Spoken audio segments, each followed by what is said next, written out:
Okay, so our card for the energies that you're dealing with, and we'll read both sides of this. The North Node, where the eclipse is, it came out the right way around, so that will be the effect, the positive effect, the right way around. And then we'll read the reverse side of it for the opposite end, even though the eclipse is not there, the opposite end of the eclipse. So bear is quite a powerful animal. It is very security conscious, it's protective. And yeah, we see him sort of coming out of hibernation. It could be to do with us being in hibernation and stuck in our caves, but wanting to get out. I think we all do quite desperately at the moment, to see what's happening around. So I'm going to pause this as I normally do, just to save time, and then get it in the book to read and see where the energies are that you're dealing with. The Taurus, there we go. So the eclipse is in Gemini with the North Node, your second house, and it is a lunar eclipse. And the key words for you is primal power, sovereignty, intuition married with instinct. And it says here, the bear connects you with the very deepest of your ancestral roots. Yeah, at this level, you are in touch with the primal mother, the bear goddess Artia, who will defend you fiercely from all danger. You are connected also with the bear god Artios. I hope I haven't slaughtered that. The mighty warrior Arthur, the guiding pole star of the great bear. Your intuition will never fail you. If you will listen to it in the still darkness of the night, working with the bear gives you the opportunity to become a spiritual warrior like Arthur. You can find a way to come into your power by marrying your strength with your intuition. Integrating your primal power with your intuition means uniting your star power with your animal power, and both are symbolized by Art, the bear. So that's the eclipse energies coming in for you. Then the other energies that you will be dealing with, the other end of the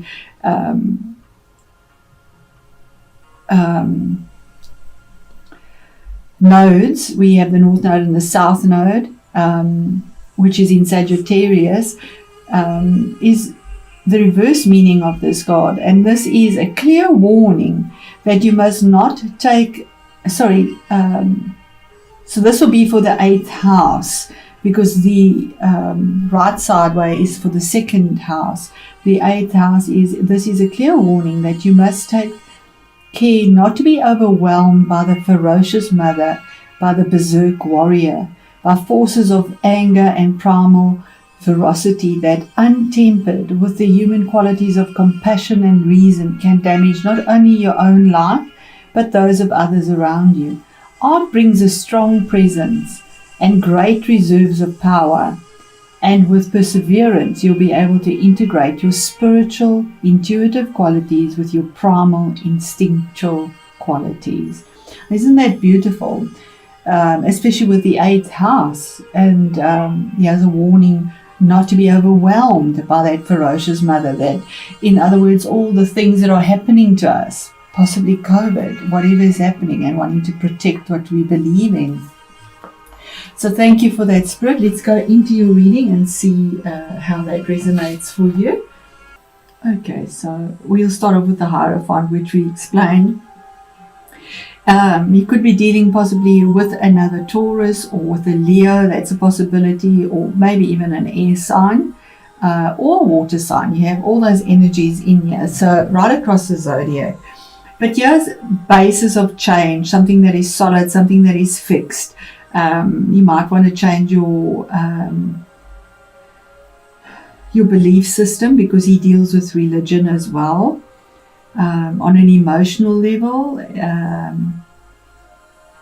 Then we move on to the King of Pentacles. Now this is the first half of the month, and from there it is the last half of the month of November. King of Pentacles is your energy. He's a king. He's a mature energy. He takes care of his resources, his security, his finances, his comfort, his family, his business. a very good businessman. Whatever he touches turns to gold. And that is because he's detail orientated. He doesn't just breeze through details. He'll make sure that all the facts are in the right place to make a qualified, detailed decision or choice to rule his kingdom. Now, when I say his, it doesn't matter about the energy. Kings are changes on the outside. It could be somebody that you are working with, or it could be your own energy, but there are changes on the outside that are very grounded and earthy. It is your energy here.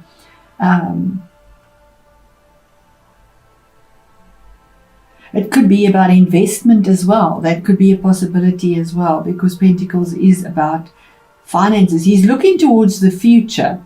He's got his scepter in his hand. He's made his decision and choice, and sitting there quite comfortably crossing his legs. He's done it. He's made his choice. He knows where he's going. And possibly by the new moon. And we do have a new moon. If I'm not mistaken, it'll be in Scorpio, November. Possibly there could be a change of something with finances or security, that you'll be dealing with, or investments. And here's the Knight of Swords, and this again could be somebody or your own energy. If it is somebody younger, maybe in the late 20s, early 30s. Excuse me. Let me just have a drink of water here. Sorry for that. Okay, so the Knight of Swords, as I said, could be somebody between the late 20s, early 30s, somebody that has a goal and intention that goes forward for something that they want clarity on. It could be about a contract. It could be about a new vision. There's a light on the sword and there's a falcon there. So there's some sort of focus on something. Normally we see this horse charging in, but in this deck he's standing ready to take the next step. So it is coming from a place of not chaos, which is normally the case with this knight. In this deck, he is standing ready to take the next step, but with clarity. He's not sort of going in with his sword in a chaotic manner, and you see the trees and everything all jagged. Yeah, it's actually quite peaceful and well thought out, and he's looking directly at that if we look at this deck here. So this could be your own clarity of mind for some goal, something that you have set up, and you have the clarity now, possibly a contract. It could be a new job, a new work, a new position, or new investment, or something that you're investing in, or a belief system. It could even be a relationship, because he's a priest. So that could be something to do with with traditional values, and he has this clarity of mind because we have the light on that sword lifted on high. The shield is on the back, so he's not protecting. We have the wings of Mercury on this helmet, so there's information here or clarity that has been a focus that is finally there, and the horse has now received it. He's clothed in blue, so it is truth there. In the middle of the month, and what Spirit wants you to know is that the World card, now that's a 3, it's card 21 as well, the card number, but it's a 3. So there's growth and there's movement. There's a formation of something. This is about stepping over a threshold because something has closed. It's gone full circle. It's completed. That was very challenging.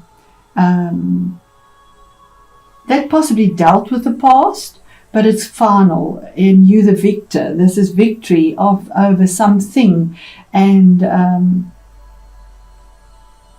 we see her here with her foot right over the threshold, and the other one is already lifted with the light beneath her, feeling elated. She's pushing forward. Her chest is pushed forward, pushing forward. With the wind in her hair, and there again we have this new moon again. I do believe that something significant comes through for you, Taurus, with the new moon, that there's victory over something that has been there for a long time. It is the last of the major arcanas, and it signifies victory with that laurel over something that has been difficult. It also signifies travel, but I doubt that that's very possible at the moment with the restrictions that we have. But those are the energies here, and this is a general reading. But this could be a travel of emotions where you have victory as well. Then we have what is hidden. What is hidden and what you're not aware of is that there's somebody that you could be dealing with, and this is another king, another mature energy that is very strategic, very diplomatic. It comes from the heart. It's water energy, emotional, and guided by Saturn. So Saturn is in Capricorn and has been there for the last 2 years.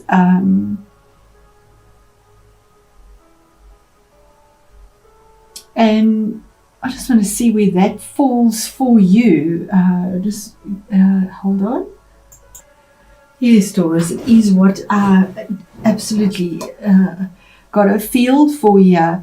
And that Saturn, where Saturn is placed for you the last 2 years, is in the 9th house of higher learning, higher education, your belief systems, and also what you've endured and what you have set in stone basically now. So this could also be about some form of change on how you navigate through your emotions. It is a lunar eclipse, or being more mature in how you handle your own emotions and fears. But it could be a person that you deal with as well. It would be mature energy, and as I say, being very strategic and diplomatic in the choices that are made to make changes on the outside. You have 2 kings here. For the better. And he's looking up towards this epiphany he's had and this victory, and this one is looking down towards what is coming, and she's looking as well. And the next card is the Tower. Now that's the challenge or the difficulty. So the challenge or the difficulty is something, the universe brings something down because it just is not serving you. It is a round tower on a square base, and they just don't fit. This always makes me think of Uranus, although it's Mars. And we have Mars in Aries, which is very strong, and Uranus is in your sign and has been there and will be there for quite some time still. So this is change that needed to come through, something that the rug had to be pulled out.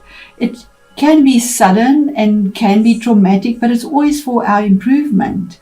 And when you're looking at it there emotionally, Saturn has brought stability. It's something you can handle. It is an offer also by the looks of it. He has an offer of something in his hand, of emotional security that is brought through as this that doesn't serve you comes to an end, or there's a sudden epiphany of something that comes through that wasn't expected. It needn't always be traumatic, although the Tower is traumatic. I feel that it could be something that is just suddenly brought to you.